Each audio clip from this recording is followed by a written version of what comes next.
lebbi de kepta identité ma o hande ta ne jogui haaju hande hay hunde neɗɗo wawra lijjantude si jogaki identité ma a nulda kaalesan ko ma kollira identité donc monsieur le ministre minen ñaaguima balla minen gon sengo ta neɗɗo dépose identité hande ko yaari Fuladu a dépose identité e nder lewru walla lebbi ɗiɗi a wawa heptude identité ma o donc ɗum minen ñaaguima ɗum si yawri ɗon monsieur le ministre ɗum woodi dépose noɓe identité ji waɗi joni duuɓi tari ha hande identité ji mabɓe keptani ɗumen minen lamdi hono ɗum jogorɗon ɗum régulirde hoko ɓe garaga Dakar walla ko ɓe jottoron ɓe nultire ɗumen walla hono ɓe mbatta walla ko ɓe déposat une nouvelle fois ɗum ɗon minen lamdi ɗum population Fuladuɗi lamdima ɗum hono ɓe jogori wadde si ɗum yawri monsieur le ministre minonin minen ñaagui ɓeydanon minen yila saabu monsieur le ministre minen département men o koye frontiére woni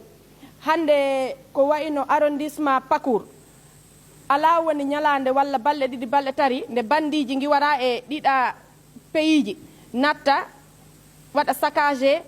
jakka walla mbujja hande sa laari han sah les maires ɗi ganduɗa ko he ɗin commune ji tawa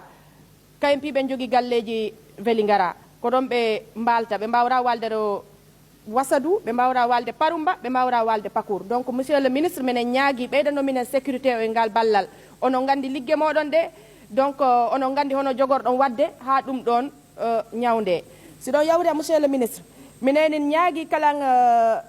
ɓeydon équipement brigade de gendarmerie ɓeydanon ɓe équipement mumen o min hande ko commune de Diawɓe tawami Diawɓe hande sa laari han garoɓe ɗon ɓe ɗi keewi brigade de gendarmerie o ɗi manque équipement mi natti toon mi laari mais ko wayno ordinateur ji ni ko ɓe mballon ɓe monsieur le ministre ɓeydanon ɓe équipement mabɓe o si ɗon yawri monsieur le ministre ko ɓeydanmi hen tan ko mbaggol ma félicité jarama monsieur le ministre saabu no Sénégal piw hande ɗini setti liggue ɗe liggoroɗani he oɗo ministére de l' intérieur hande ko joguiɗo jaam wawra wadde dirigé o ministére ana jogui jaam ana noddi jaam hande dialogue politique ko an waɗi ɗum dirigé kala hande mbaɗoɗo politique ana noddi ɗum notoyiɗo hanɗi nodda mbo notoyaki hanɗi nodda donc paalaɗo jaam noddara ko wayi noon si ɗom yawri mi waɗa félicité le président Macky Sall saabu no président Macky Sall kala enen piyu enen ketti hoko jammo falnadi leydi mbo noddi dialogue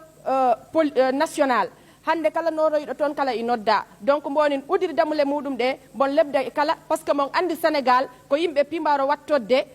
nabra leydi ndi to yeeso donc mbon noddi kala mbaɗoɗo politique woni opposition woni pouvoir woni kala ko woni mboni noddi yimɓeɓe pi lebdal gona hunde worere nabra leydi ndi to yeeso donc minen jaara on minen jaara président Macky Sall monsieur le ministre jarama merci madame la présidente.